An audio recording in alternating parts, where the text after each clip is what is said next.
Hello, everybody. Welcome back. Today is April 10th, 2025. We're really excited to have Kerry Dyer, the Chief Development Officer with Brownell, back here again to chat with us about being purposeful in your business. It's a conversation I'm really excited to get into, but I just want to make a few announcements first and sort of set the stage for today's convo. Um, we had to cancel our last episode with Montecito's Connie Miller, and again, apologies for that. We know it was last minute, but something came up on Connie's side of things, and we're working hard to reschedule for sometime soon. So, if you were registered for that one, we'll be in touch with the makeup date. But we're really excited to have Connie back, hopefully in the next few weeks. And again, look out for updates on that one. Our next session after today will be on April 24th. We'll be talking with Karen Tatum of Tatum's Tailored Trips, which is a British Columbia-based agency. Karen has a really unique story. I had her on stage at our Travel Marketplace conference in Vancouver earlier this year to talk about it, but she's a systems-driven travel advisor who has seen some pretty incredible growth in her agency by relying on these client life systems that her and her business coach has sort of built and put in place. It's really interesting. I think it's something advisors can really learn a lot about. So we're really excited to have her on this program to chat about it. That's going to be on April 24th, and we'll get some marketing out there so everyone can head on over there and register for that. So we're really excited to have Karen. Keep an eye out again for Connie, who I know is excited to come back with us. But today I am so excited to have a returning guest to the show, Kerry Dyer. Who has done a couple of these with us before. Kerry's done a lot on tools that are helping members from Brownell. That was sort of one of our biggest hits on this program. I know we're talking about something a little different today, but I know Tom's going to drop the link to the old ones with Kerry, so people want to check those out. They can do it after we wrap up to here. They're some of the most useful ones we've done here, in my opinion. So we're really excited. If you haven't checked those out, to check those out. But we're talking about something a little different today, pausing to be purposeful. But first, I want to welcome Kerry back to MasterAdvisor and just say thank you so much for your time and your energy in helping us out with these. Hi, Dan. Thanks for having me. I'm so excited to be here. Yeah. So I mentioned pausing to be purposeful is the title for today. I was hoping I just grab you for a second before we get into that, Kerry, and I want to ask a little bit about travel demand in general. I know there's a lot of, I guess, noise is the right word, geopolitically, economically right now in North America and sort of around the world. I listened to Delta's earnings call yesterday, and they mentioned about some softness in travel demand, particularly with customers who usually book their main cabin, might book some more value routes. They pulled their guidance for next year. And I was curious, I know Brownell serves a different segment of travelers, but are you, speaking to your members, are you hearing anything about changes in travel demand for the rest of 25? We are still steady Eddie. I think that the boom that we all saw in 2022 and 2023 has leveled off a bit, which I think everyone is grateful for. But as far as the leads, we just were pulling our Q1 data as far as the number of new bookings that are there, and it is up over last year.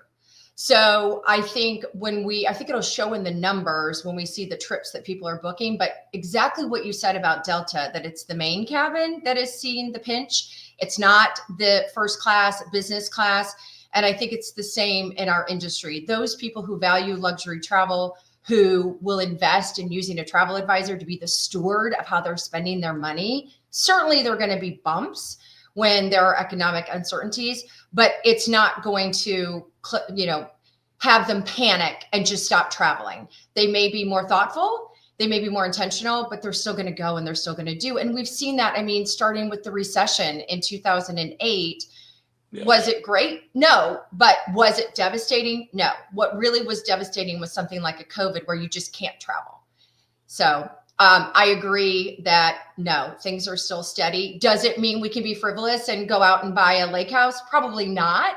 But if you're worried about the future of your business, I say stay steady, keep doing what you're doing because it will come. Yeah, it's interesting, the thought post-COVID, I still remember reopening, and the thought was always that this shift between consumers wanting goods, which is all they could buy with their money during COVID, and experiences might be semi-permanent. I mean, that consumer shift I don't think has ever happened to the extent it did post-COVID. People rushing to go to concerts or go on vacations. And I was lucky enough to attend Brownell Academy a couple weeks ago, and that was something Troy mentioned. He mentioned that he thinks that might be a little permanent, that shift to experiences. And I do think there's something there. I think that consumers are spending their money differently, and they're really comfortable spending their money differently going forward. I agree. And what we've noticed, what came out of COVID is the millennials always wanted a travel advisor. The boomers were always willing to spend their money. It was the Gen Xers, the me's of the world, that were not traveling. They weren't traveling because most are dual income families, and they've got children in the ages of these crunch times, and they just weren't prioritizing it. Also, saving for college. You know, the college for our children right now is the most expensive it's ever going to be.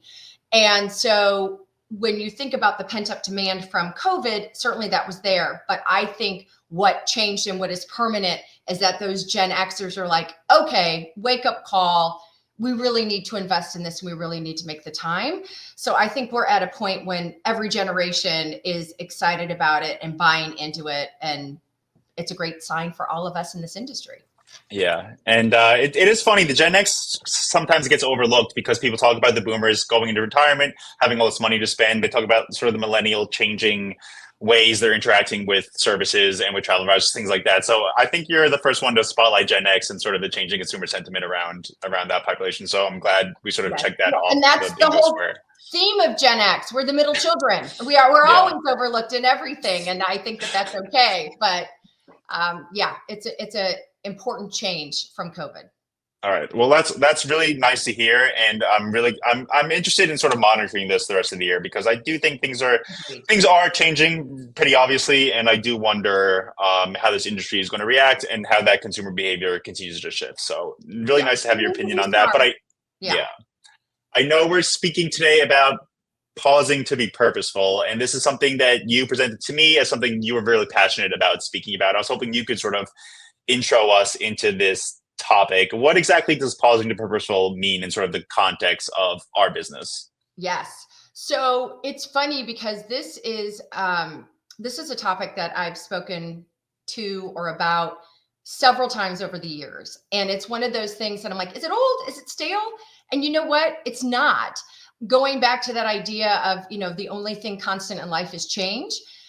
That is never so true as it is in our industry. And so this idea of pausing to be purposeful is a way for you, us, advisors, really any entrepreneur out there, to be mindful about your business. And that so often our business is running us instead of us running our business. And I think that part of it is just that sort of hair on fire feeling that a lot of us have. And that's going to get you along for a while, and then the wheels are going to fall off the cart. And so thinking about pausing to be purposeful, it first started, I think the first presentation I did maybe was in 2019, when everything was the craziest it's ever been. And it was very relevant.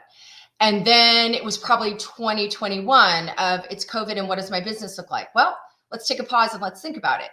And here we are, and it really is still relevant. So it's this idea that you must build in the time to stop and take an objective look at your business. And if you are not pausing and you're not purposeful in what that pause looks like, your business is going to get away from you, and you're just not going to be the most successful you can be. As it relates to where we are today, I think that that idea of change, let's think about this. What is, we think that things are moving forward and looking fine by way of the luxury travel segment, but what if it's not? And let's take the time now to think about that and prepare our business for the what ifs. The other thing is we've got AI. We've got a lot of entrants into the travel advising business, which I think is so exciting that so many people want to be travel advisors when, for a long time, no one understood or got it. Having said that, the demographic of a travel advisor is changing into, there's a lot of hobbyists out there. And so if I'm a full-time entrepreneur business owner, what is my point of differentiation from a hobbyist? And also, what is my value proposition and value add that an AI generated itinerary is not going to do? And if you don't have your business tightened up and you don't understand what you're doing or the value that you're providing, how are you going to share that with somebody else? Okay. All right. So I think that, I mean, the cliche to this would be not working in your business, working on your business, I guess. It is. And I Yeah. tried so hard not to use that, but Well, I'm sorry. no, I brought it I'm up. glad you said it. I'm glad you said it Yeah. and not me. But that is it. That we just get carried away of what we're doing day to day, and we're not focused on the big picture.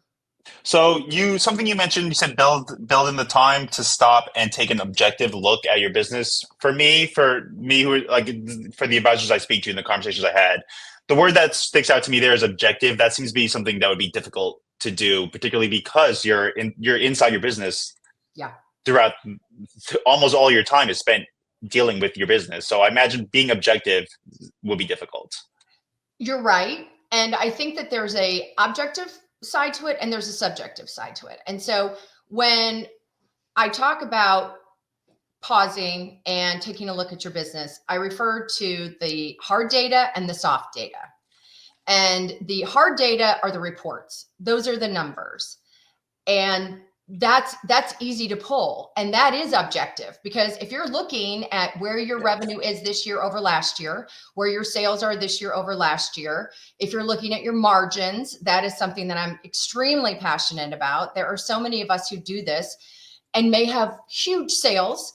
We had one advisor who had, $2 million in sales, and she had a 9% profit or 9% margin.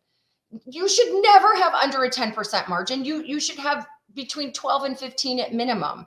And her thought was, well, I've got a $2 million book of business. Well, but if it doesn't have good margins, then what's the point? So you can look at that. You can look at your clients. You can see of your clients, what are they producing? You can look at your partners. What are the partners that are giving you the greatest return? Who are the partners you're working the most with? So that's the hard data. And then the soft data is, how do you feel about all this? Are you exhausted? Do you love what you do? Is your hair on fire? Your sales were up. Did you feel good about it? How are you finding that balance in your life as far as what that looks like? And having the soft data helps you also reflect that, sure, I increased my business by $500,000 last year, but I didn't see my family. Is it worth it? And what can you do to tweak? And so then that's what comes into the pausing to be purposeful of, you've looked at the data. Okay, now what's next? But yeah. Yeah. So I think that's a good place, I guess, to start. You want to get the hard data, sales, margins, client interactions, things like that, and the soft data, the feeling you're having, how you feel going forward. Because that was a conversation I had with a couple of advisor members at Brownell Academy, was that you want to build a career or build a business that's not going to destroy your life, but this is going to bring you some kind of balance, some kind of joy going forward. Yes. I mean, a majority of our advisors, I mean, all of them are second careers, and they left whatever that career was because they didn't have control over it. They wanted to be their own boss. They wanted to run their own company. And so if you've left that structure to then come into something that's running you've lost sight of why you're here. Yeah. And also, this is a fun industry, right? And you want to love what you do. You don't want to be up until 1:00 in the morning because you can't get to your emails. Yeah, which I know, again, I guess we're going back to the conversation at the beginning, but it does seem like when something's happened to the consumer, travel is sort of front and center to economic worry. So I know that can cause some anxiety amongst people too. So I think creating a business where you're not already loading that onto your shoulders, because things are going to come that are going to inevitably bring you those kind of worries, I guess. Yes. And when we think about the timing of when you're going to do this, typically this is why I thought this would be perfect for us speaking in April, because Q1, obviously, people probably don't even get to shower during Q1. I mean, it's so crazy. And then you get to sort of April, May is a little bit of a lull. And you're right off the heels of what that busy season felt like. And maybe at this point is not when you're necessarily pulling the hard data, because as you know, the money that we get on the back end, commissions received and all that, that's late, that's downline. So if you look at your revenue for Q1, it may not be representative of what actually happened because that's going to hit in Q2. So what I would recommend for the pausing for a moment after Q1 is that you're just keeping track of the soft data. How did I feel? What was it like? Was I overwhelmed? Were the partners I was working with getting me to where I need to go? Were the clients that I was working with getting me to where I need to go? And those are just kind of the soft notes. I also encourage people just to keep a notebook or keep it in your phone or something, but along the way in those busy times, if you have this aha moment, whether it is a light bulb of I should be doing this differently or a pain point of I hate this, how do I do it differently? Keep track of that because you're not going to have the capacity or the interest to fix it at that moment. Hang on to it and come back to it later.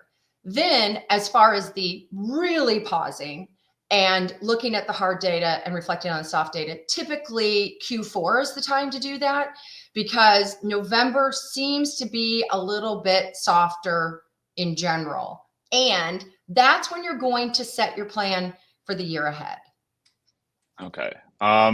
So if anyone has a question, Kerry, I should have mentioned this at the beginning of the call, but just drop it in the chat. We would love to sort of run through the Q&A as we go along today. So please drop it in the chat. Any questions or comments? I see Tom and I was in there earlier today too. But it's interesting, Kerry, you mentioned the keeping notes or keeping track of how you're feeling, that soft data. I spoke to an executive this week who, when she goes jogging, she keeps a pen and a post-it notes with her because that seems to be when these thoughts come to her. Yeah. So she'll arrive at the office and just be handing these post-it notes, which I seem to be would be sweaty, but hand them out to people because that it just seems important because those thoughts those soft data points are gonna come to you when you kind of least expect it. So it's good to be aware of that going forward, I guess. I agree. For me, all of my colleagues hate it when they know I've been on a flight. Because for me, that is my place. You know, I don't download Netflix. Maybe I'll bring a book. But that is really when my brain works, when there's nothing, I'm zoomed out of absolutely everything. And so then I'm keeping track of all these notes and then I land and I get the Wi-Fi and everything's like, oh my God, she was on a flight again. Okay. But take those moments because that's what it's about. I think that we don't allow ourselves to sit in the silence for a little bit. And whatever that is, it could be when you're in the shower. It could be while you're waiting in the carpool line.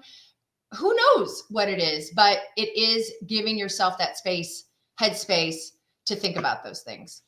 So I guess practically, what does this look like? You mentioned the times that would be appropriate for the soft data, for the hard data, but like, do you set appointments for yourself in order to be able to do this? Like, do you block time off? Because I know that's something a lot of advisors do. Like, how do you actually undertake this? Yes. So, you know, I want to go back to, these are businesses. I mean, there are people with $10 million books of business, $20 million book. I mean, think about companies that are out there that don't have that sort of volume, but they somehow consider themselves companies because maybe they've got 20 employees. And for our advisors, it's, you know, an hour, meaning the collective hour, they may have 3. So if you think about their behavior in running as a company, there are set processes in place.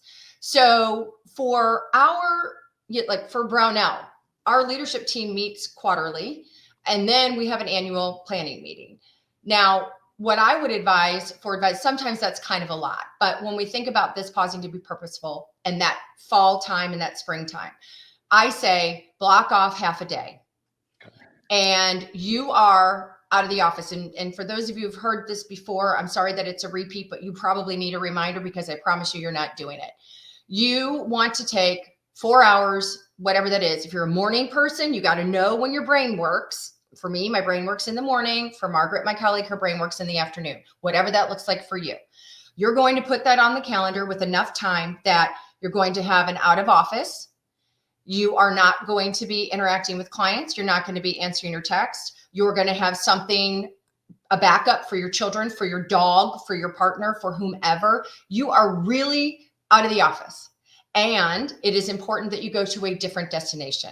So when we said, you know, the run or the airplane, if I'm sitting in this environment right here, I can't get out of what is happening in this environment. You've got to go, you've got to get away, and you've got to give yourself that time. And so I would say those are the most critical aspects, is that you get out and you do this. In addition to that, so then you also need to think about what are your pain points. So now you're going back to sort of those soft things of, man, my marketing stinks, or I haven't done a social post in forever, or my follow-up with clients is terrible. Am I hearing about their trip? I haven't prospected in forever. That is all super, super important. And so those things that you've been keeping track of are going to be your agenda with yourself for that meeting. Now, having said that, when you were talking about objectivity, another idea is that you could bring a colleague in, because that's creating accountability. What I would suggest is that you have that meeting with yourself first. And then if you wanted to collaborate with a colleague of yours, whether they're in your same agency, or we have advisors in different markets that are friends with advisors from other agencies. And sometimes that's even more impactful because you see how they're doing things versus how you're doing things. Yeah, and I know there's a lot of retreats across the industry, a lot of advisor only invitations, fam trips, stuff like that, which seem to be good places to talk about your business, sort of gather that soft data to compare yourself to through other agency owners when you're at a cocktail party or when you're at dinner or when you're at things like that. Seems to be important to be able to collaborate. And again, I know the industry sort of talks about this all the time, but the cooperation industry is sort of second to none. So it's obviously Absolutely. not something difficult to do. Yeah. Absolutely. It's funny because our educational trips, when our advisors are traveling, yes, it's about the destination and learning something new, but every educational is basically a mini mastermind session because they're all talking about their business and how they work. And so while I appreciate the collective collaborative, you still have to have a moment by yourself. Because guess what? When you get into that collaborative atmosphere, now you're overwhelmed again with all those sticky notes and all the great ideas you've heard. And what are you going to do with them? And they're great ideas and sticky notes, but do they necessarily apply to your business? I think that sometimes we get swayed by someone who we have great respect for or we look up to, and we think, oh, well, because they're doing it that way is how I should be doing it. That's not necessarily true. We are all in the travel industry, but we all have entirely different businesses. Yeah. And it's also interesting you mentioned a thought might be I haven't prospected in a while. And I know things have been pretty busy with current clients over the last few years, but this seems to be something advisors maybe have put on the back burner that maybe shouldn't be on the back burner necessarily because you're going to need an inflow of new clients at some point. Yeah, Whenever. Yeah. for sure. And especially, if your clients are boomers, have you talked to your clients about their kids? Somebody's getting married. Somebody's going on a honeymoon. Somebody's doing something. Their children are millennials. We know that millennials buy into travel. We know that millennials buy into travel advisors. Here's another really important thing, Dan, as far as managing your business is concerned. I was talking to an advisor, again, almost $5 million book of business. And she just hired a general manager for her business. And I think it's brilliant because it's allowing her and freeing her up. And one of the things that she said she was looking forward to doing was playing tennis again. Okay, well, yes, for your soul and everything about you, that tennis is important, but she's now at the club.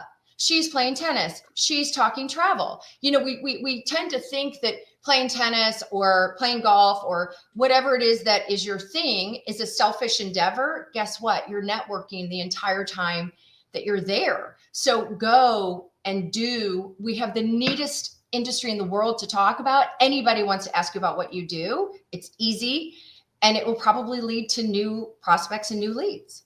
Yeah, totally. I can sort of have mentioned so many stories I've heard about that joining clubs. Your network's all around you. I know, Brownell, you call it the sphere of influence, but your network is consistently all around you in everything you do. Yeah, your PTA meeting. Yeah. I mean, it's everywhere. Yeah. So a good comment here from Tina. I keep a notepad in the nightstand because ideas comes. I'm trying to unwind and get to sleep. Totally. Yes. Yeah. Yes. I think that's a pretty common. It's a notepad. I tend to do a lot on my phone just because it's with you all the time. But she has a great point because in the middle of the night, you do not want to pick up your phone because now you're going from the notes section to your email. And now all of a sudden your entire evening has blown up because something happened at the airport in Rome at 3:00 in the morning, your time, and now it's over. So I like the notepad and pen. Also, it is known that when you write, your brain captures it better and it solidifies. So there is something about the process of writing that is also going to be helpful as far as remembering what that thought was and coming back to it.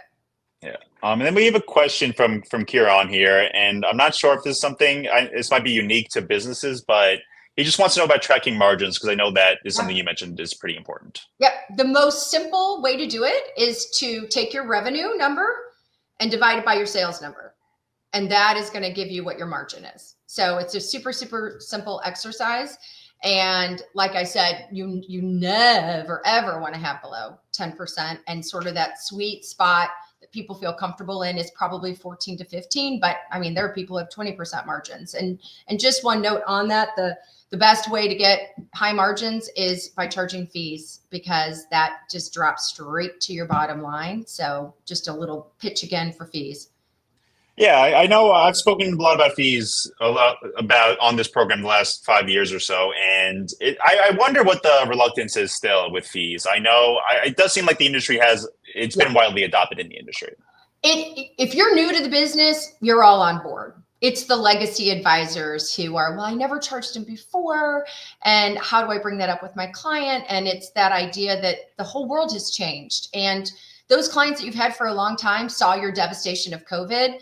And again, back to what we're talking about is the relevancy of your business and the way that you're going to stand out against the transactional ideas of AI or a hobbyist is that it's not a transaction. It is a relationship. It is a consulting basis.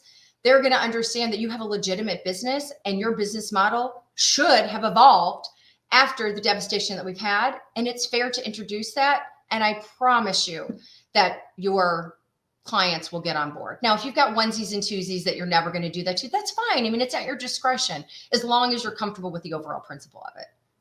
Yeah, and it feels like I'm paying, like the services that used to be free are no longer free everywhere. So I don't think, all right. So we spoke a little bit about gathering that hard data, that soft data. So you set this time aside, you gather this data. I'm curious, I mean, the next steps are obviously adapting your business in order to improve on whatever you need to improve on, whether it's sales, whether it's margins, things like that, I assume. Yes. Well, and Karen, I'm super excited for Karen's, because systems, I mean, I was going to say we could have a whole show on systems, and we are. So I'm excited to have Karen on.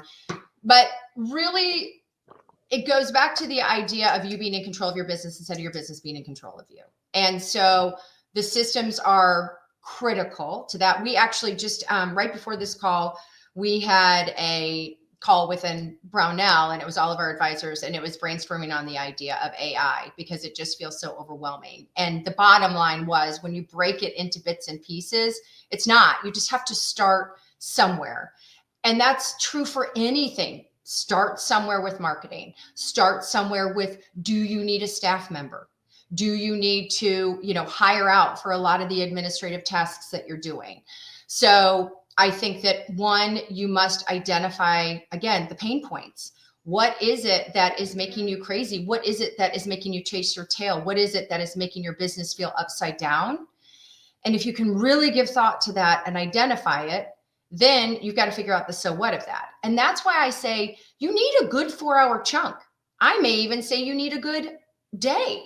And in between, play tennis or do whatever and clear your mind and then come back, because it's a 2-part step of identifying what the issues are and then how you're going to move forward.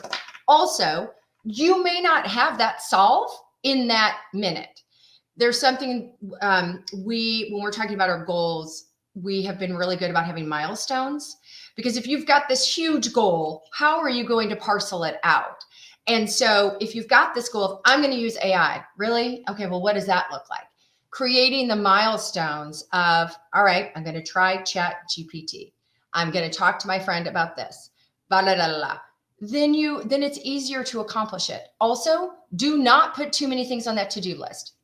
I would say if you have 3 major bullets that you want to accomplish, and then your bullets under it, Troy Hayes, our owner, always talks about the power of 3. And I think that that's right, because it's a manageable amount that you feel like you're moving forward, but it's not too overwhelming that you're like, where do I even begin? Forget it. I'm going to throw the pad of paper away. So 3 bullets and then 3 bullets under, so 3 sub bullets for each major bullet. Yes. So 3 major goals and then the milestones underneath it. And so that is what you're doing sort of in the big picture. Then what you need to do is you need to schedule time with yourself to reflect. Now, I think that looking at your business monthly is too hard. 4 weeks flies by in no time.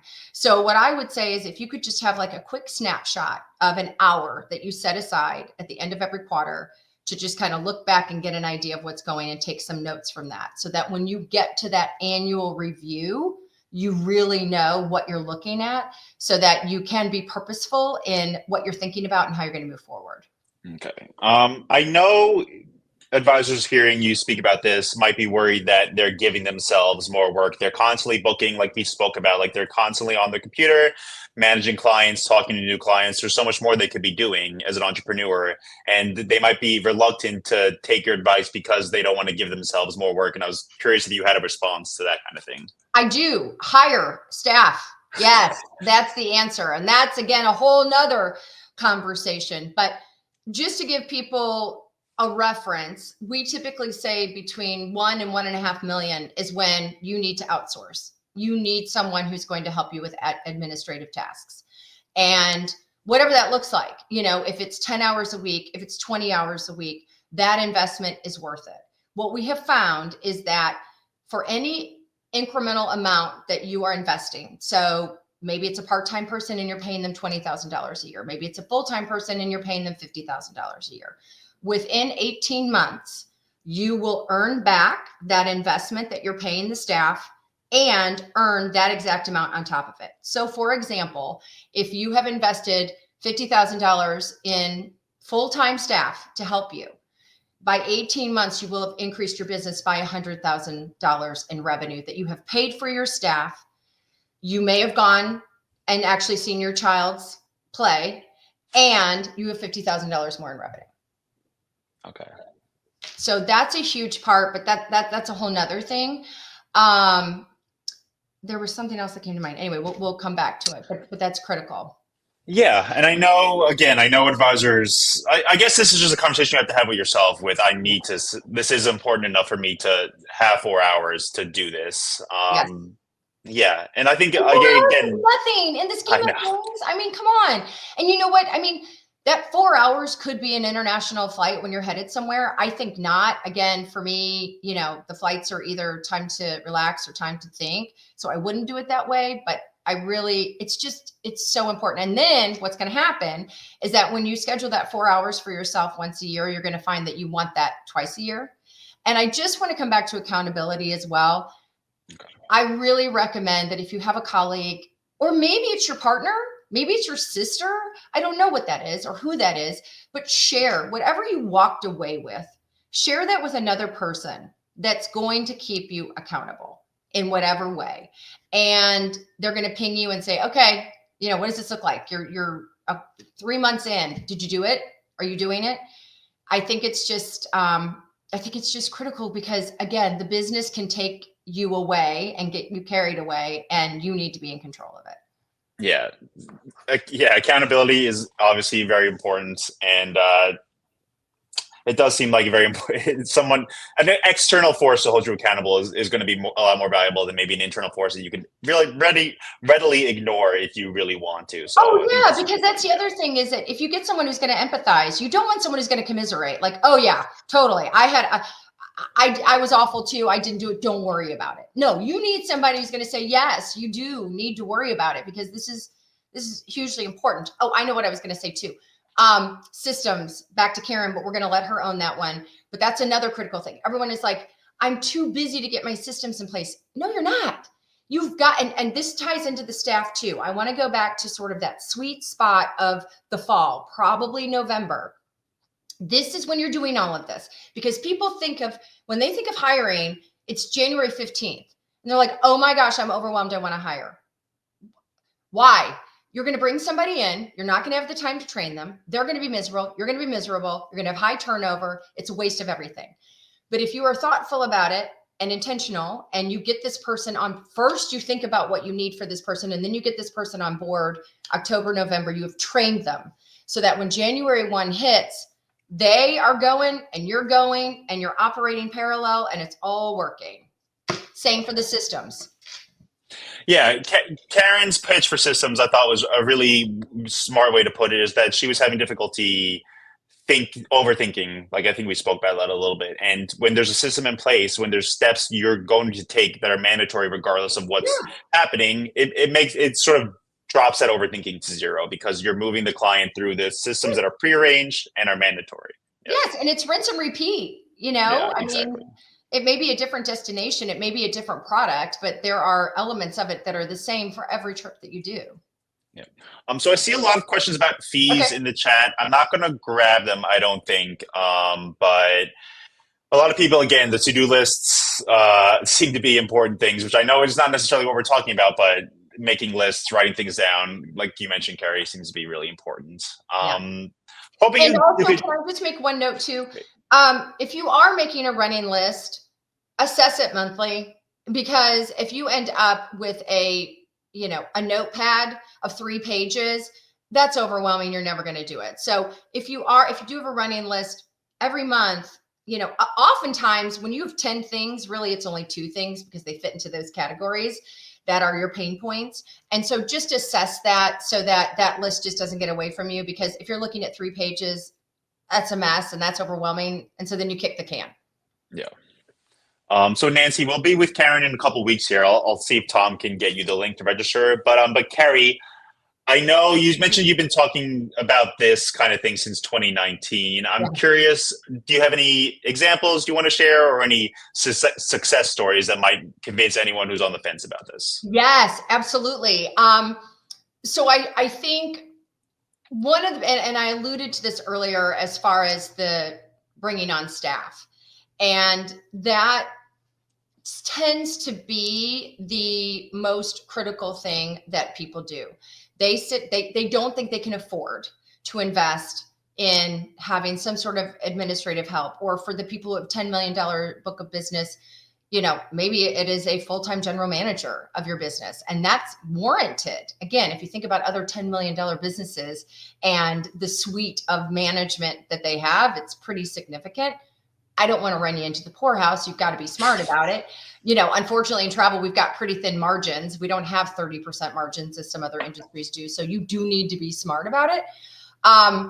But we also joke and we call it the broccoli, the things that you hate doing. When you're having your yummy dinner and there's the broccoli, you keep pushing it, you keep pushing it, you keep pushing it. And then by that time it's cold and now you really don't want to eat it. And anyway, so those running lists are just sort of thinking about those things you don't like. So when you sit down and you pause and you really think about the things that can be different in your business, a lot of times you think it's one thing and it's something totally different. You think, oh, this marketing is killing me. And you're like, actually, I love social media. Like, that's super easy. And my newsletter, I'm a writer. I love doing my newsletter. So why am I saying that that is the issue? What's really the issue is that the other things that you don't want to do are eating into that space of the things that you do like to do. And so you're thinking that the marketing is the problem when in fact you're just sad because you don't get the time to spend on your marketing. And there's another symptom over here of a bigger problem that you need to fix. So when I think about, I want to go back to that one advisor who literally, Dan, we were seeing emails from her at 3 a.m, 1 a.m, 4 a.m. And that is not sustainable on any level. And so she sat down and really thought about what she needed. And ultimately, at one point, she thought she needed another advisor, like a sub-IC. Well, that's just more business. That's not helping you fix anything. So she sat down, she understood what it was. She wrote a job description. She figured out what that looked like. She was very intentional about where she was going to post that job description, where she was going to find that person, how many hours a week, what was it going to look like, what was her budget. She looked at her hard data. This is how much I can spend. This is what I can do.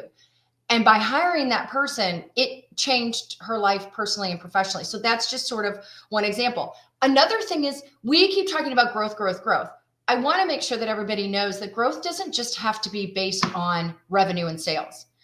Growth is the development of your business. Sometimes people are at 1.5 million and they love it. They're great. That is the sweet spot for them. Okay, how do you keep your business interesting? Is it learning new destinations? Is it traveling to new places? Is it getting those systems in place? Is it increasing your margins? Is it finding different clients, weeding out old clients, getting new clients? Growth can mean so many things to so many different people. The other thing is maybe it's not your business. Maybe it is also investing in something external. I'd love to have a business coach for a while. Can I invest in a business coach? I'd love to go to some classes. I live right by SMU. SMU has a great marketing school. I want to go and I want to take some night classes to learn marketing. There are ways to evolve and grow your business that can be personal growth and business growth that don't just have to be numbers. Yeah. But I will tell you, all of that personal and business growth ultimately is going to lead to numbers.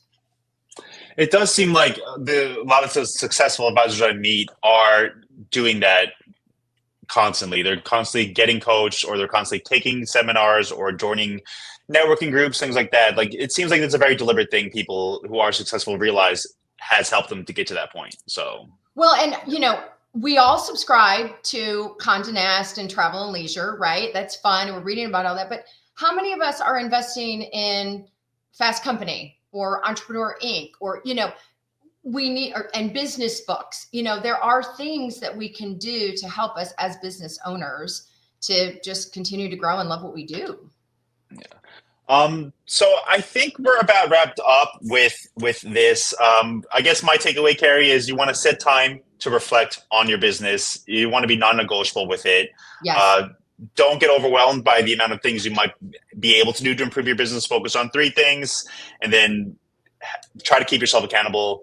Use your external network, somebody on the outside, to help you stay accountable. Things like that. Yes, absolutely, absolutely. So we have some questions. I know service fees are a part of Brownell. We have some questions on service fees. I don't know if you want to see if you could tackle them, Kerry, but I guess there seems to be so many advisors asking about just generally an industry standard for service fees. I know it depends on your business, but is there a general advice you could give to people who are maybe thinking about this, who just started a business and want to start installing service fees? If you had me pin down something, I would say probably the most general formula is $500 for a family of 4 for 5 to 7 days. Okay. And what that allows you to do is to have a modular system. So when the grandparents decide that they want to come, that's $500. When they add on another destination and now it's a 2-week trip, that's $500. If you do not set it up that way in the beginning, it can feel like nickel and diming. And that is the last thing that you ever want to do for a client. So I think it's very clear to say, that it's a very simple formula, and this is how it works, whatever that number is. The other secret to all of this is whenever you are presenting your fees, whether on your website, whether in your materials, whether verbally when you're on the phone, that little catchphrase of starting at is your CYA to say, listen, this is the base, but depending on the trip that you're doing, depending on the number of people that are going, depending on what you are like to work with, right? Now, you're not going to say that to them, but when you're having that initial call with someone, if you can tell, man, they want to be involved in every single part of it, and it is going to be more time consuming than you think it's going to be, think about that and ensure that your fee reflects that, because someone who wants to be super engaged and chatty may not necessarily have a more expensive trip. So your ROI on that is not necessarily greater, and you want to make sure that you're accounting for your time that you're investing in that. All right. So I think that's a great way to sort of put that. We have one more, and I think we'll wrap up. We have something from Lords. So you mentioned 1 to 1.5 million is the place you should start to thinking about outsourcing. I think Lords is asking specifically about hiring a sub agent, which is something we touched upon. Is there a good point, like a good general recommendation for maybe hiring a sub agent?